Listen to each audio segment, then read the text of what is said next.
Good afternoon to those of you on the East Coast. Good morning to those on the West and the Central Time Zone. Those following from Israel and Europe, we want to wish you a good evening. And we are blessed again to have really one of the most popular of all the people who speak at these briefings, someone who's got an incredible career, incredible educator, thoughtful, someone who those of us who are not engineers or physicists can take very complicated ideas and make them incredibly palatable, understandable. And that, of course, is Ari Sacher. Ari, as we all know, is one of the executives at RAFAEL. He not only serves as someone who works, first of all, in many classified weapon systems, but is really one of the great people behind the Iron Dome. As well, when the United States, various senators, congressmen, members of the Defense Department come to Israel to observe, to understand, to see missile dome, whether it's Iron Dome or other forms of missile defense like David Sling, like the Arrow 2, the Arrow 3, specifically the one that takes him around, who can speak because he grew up in Binghamton, knows how to speak to an American in a way that they can understand, and that is Ari Sacher.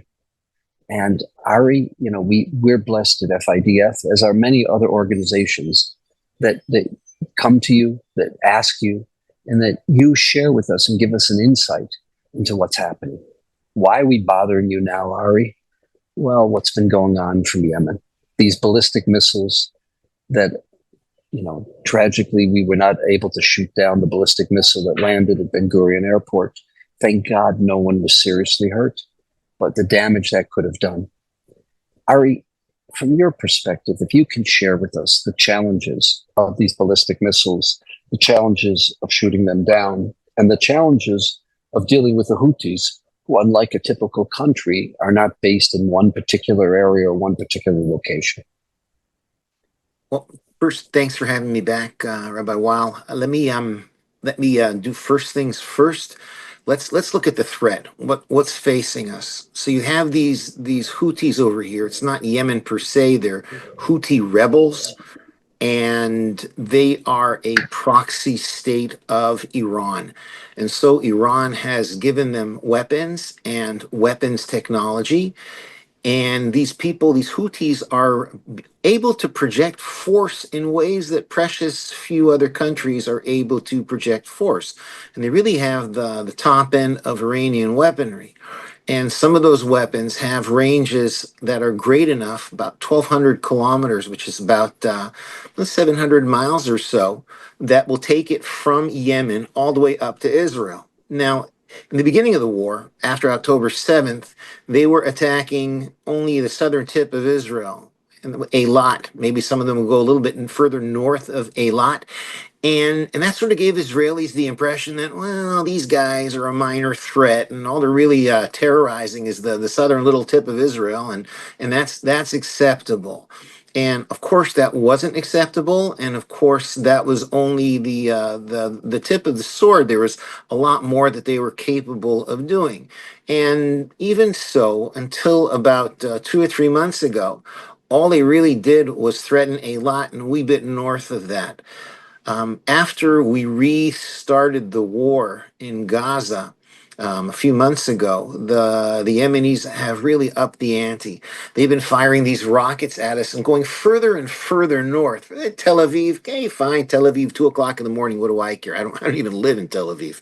But they started threatening the north of Israel as well, which was kind of shocking. We woke up to hear the sound of booms at 3 o'clock in the morning, which fortunately didn't wake us. The alarms didn't wake us, but the booms certainly did. And it was kind of surprising that they actually could fire rockets that far.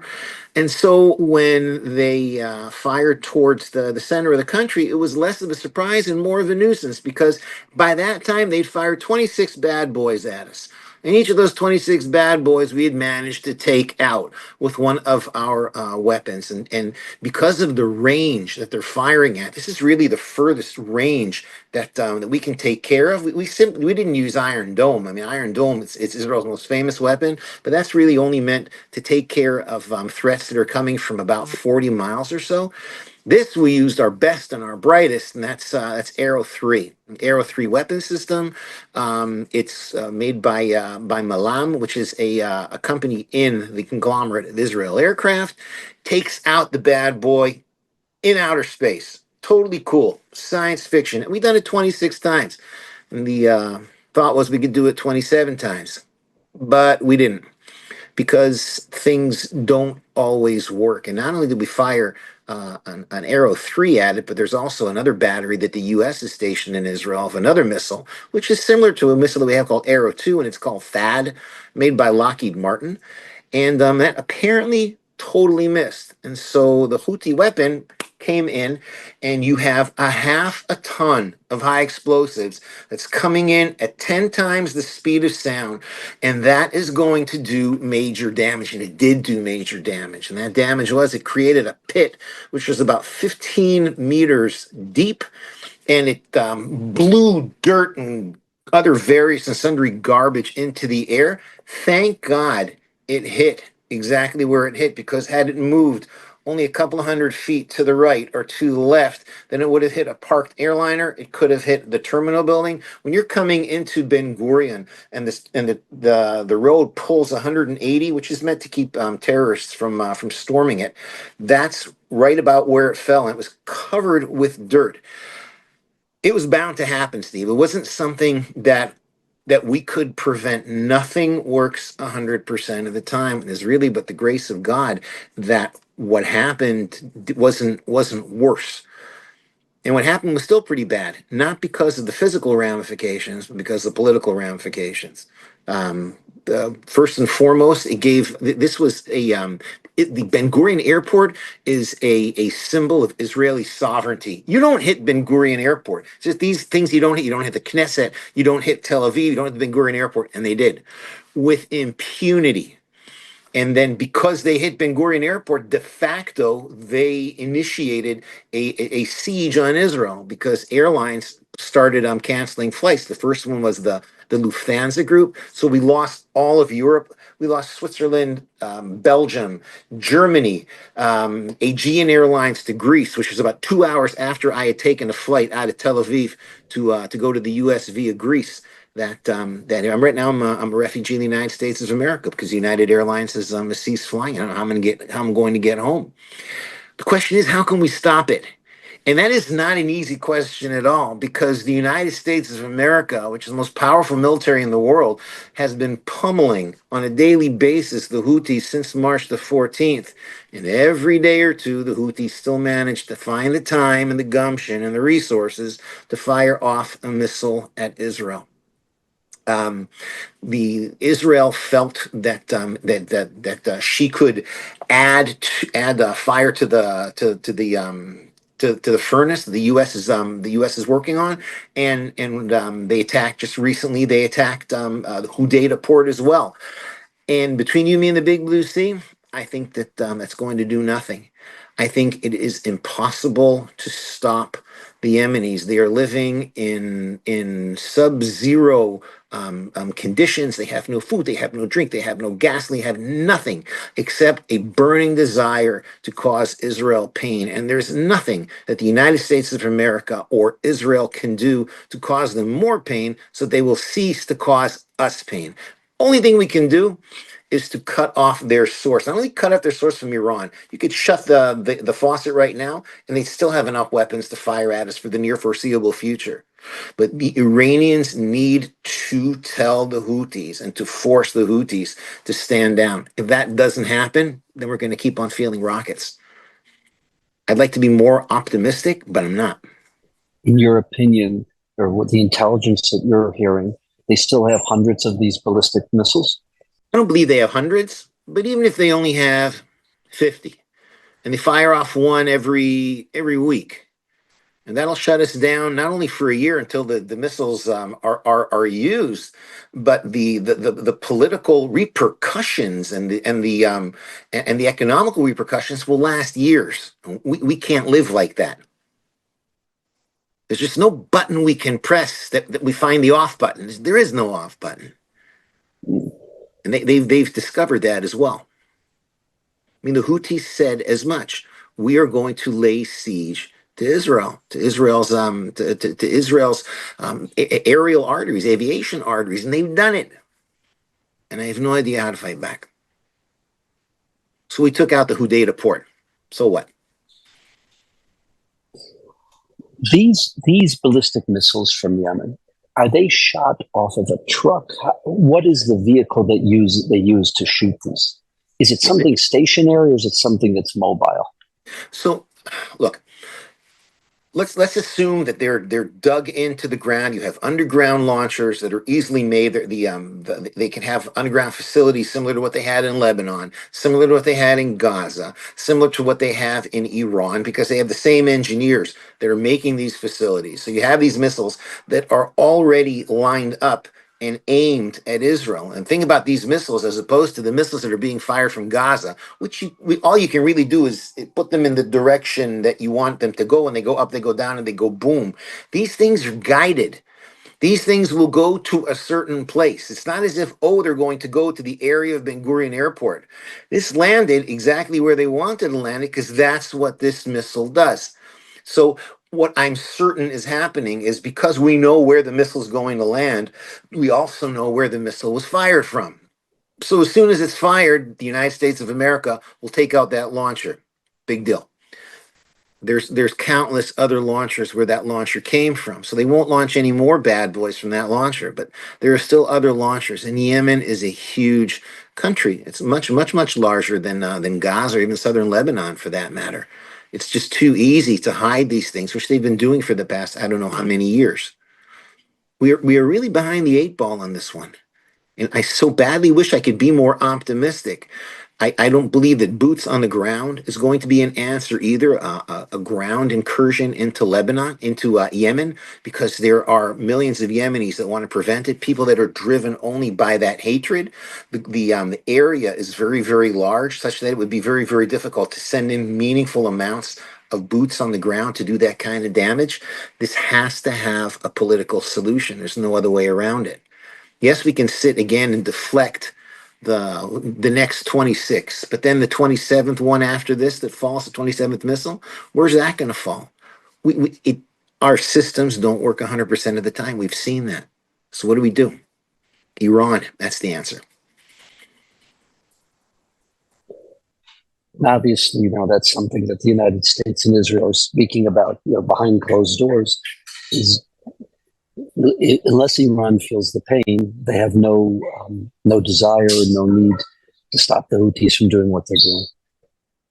This is Iran's first success as of their proxies. Hezbollah was defeated royally. Gaza, Syria fell in a matter of days, but Yemen, which is the furthest proxy, is doing the most damage, and it's doing. Iran has absolutely no reason to stop Yemen from doing what it's doing, and that calculus has to be changed.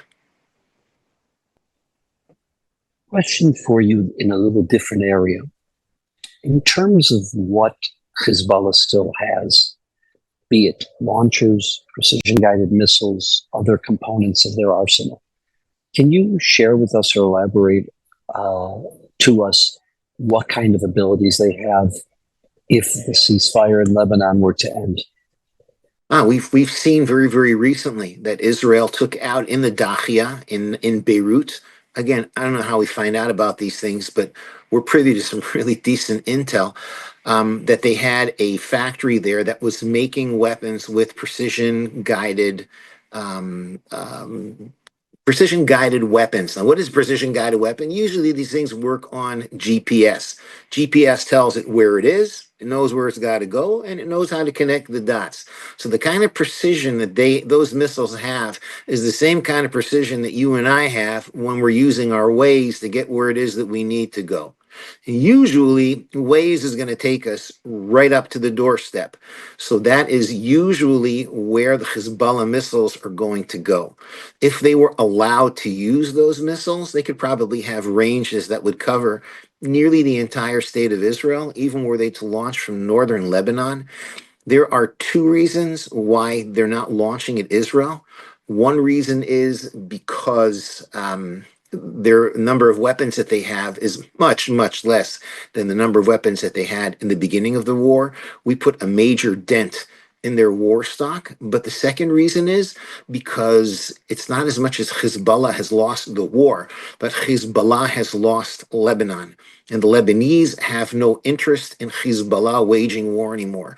Hezbollah has no support. The Lebanese armed forces are actively seeking out Hezbollah. They're actively seeking out Hezbollah arms, weapons, and they're actively seeking to stop it.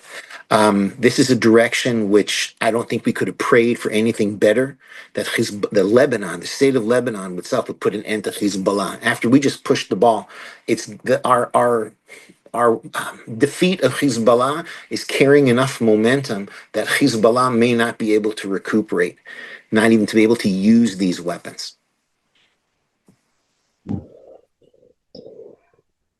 Which takes us back to Yemen, is right now being the most significant threat.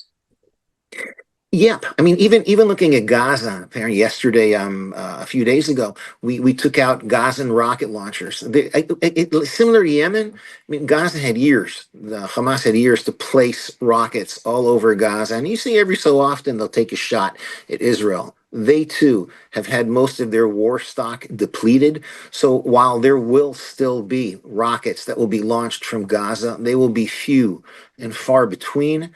And less so if this phase of the war going into Gaza will really clear out northern Gaza. It'll enable us to find these rocket launchers and to destroy them.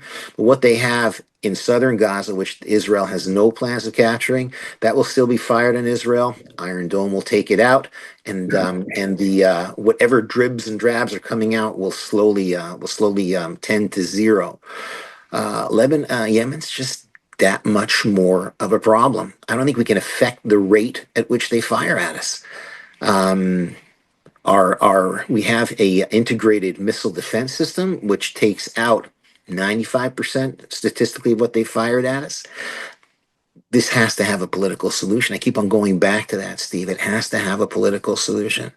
There's a limit to how much we can live batting things out of the sky. And it's not as much Israel, because as an Israeli, I can live with 26 out of 27, because we Israelis go into our sealed rooms, we stay there for 10 minutes. You have to stay in for 10 minutes, because even when we take out a Houthi weapon, and typically we'll take it out before it even hits the border of Israel, but what we're doing is we're destroying its warhead. That 500 kilo, 1,000 pounds of TNT, well, that gets destroyed, but there's still these big, huge chunks of metal that are flying in. And you have to wait until they hit the ground. In fact, a couple of days ago, when the Houthis fired at us, we blew up the bad boy, but still pieces, chunks hit. This was on Yom Ha'atzmaut, on Independence Day. They hit a town not far from me in the Amek, it's called, in the valley. Just shrapnel. Stay in for 10 minutes. We can live with that.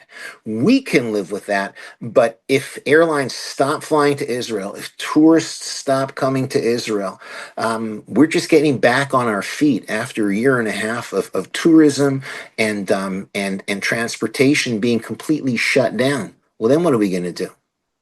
We can't go back to that. I'm going to ask you two questions. The THAAD system, it's not on par with the Arrow 3. Is it on par with the Arrow 2? That's question number one. Question number two is Central Command, naval ships from the Central Command in the Red Sea, in the Yamsu. Do they have the ability of taking out these ballistic missiles from the sea? So those are two very good questions. First question, let's talk about THAAD for a second. THAAD is not the same as Arrow 3.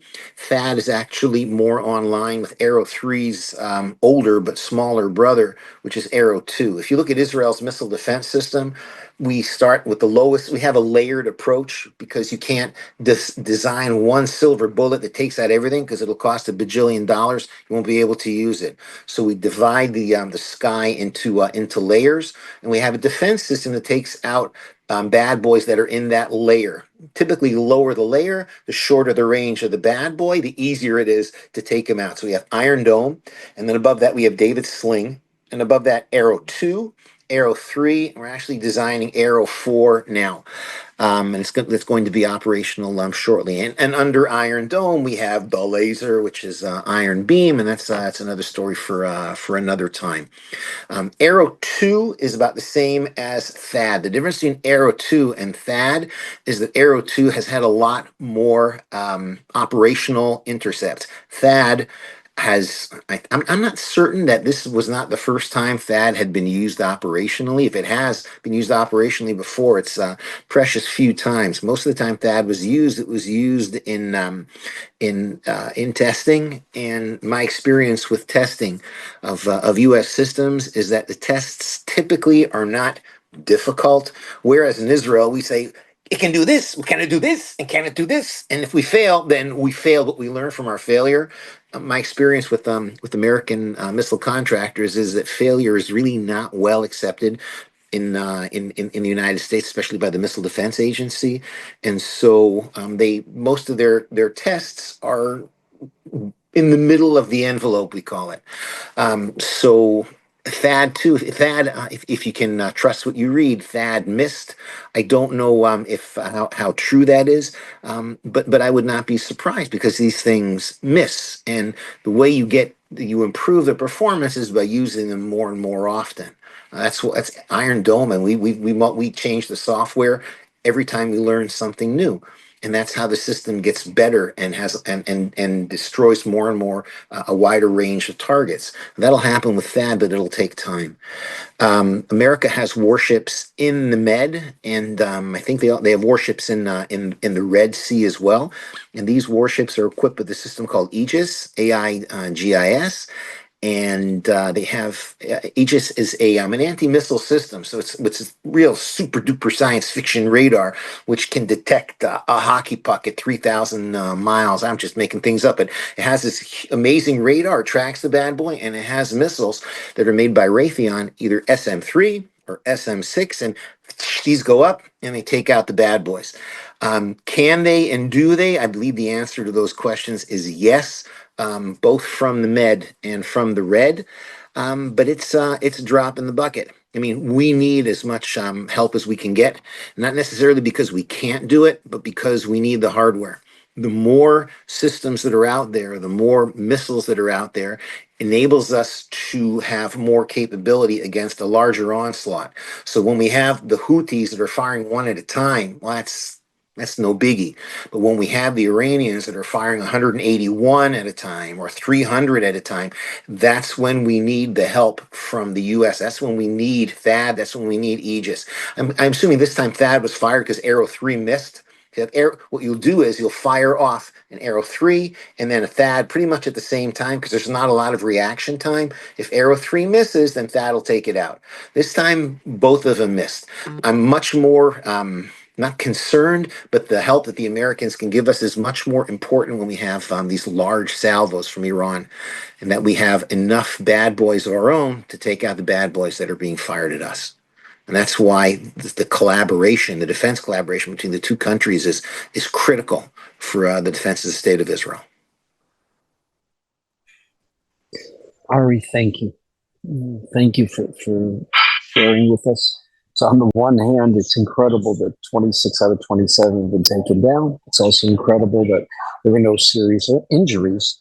The problem is right now Israel's isolated as the airlines of the world have now suspended, we don't know for how long, but have suspended flights to Israel. And that's a challenge. It is. Ari, we want to wish you incredible success.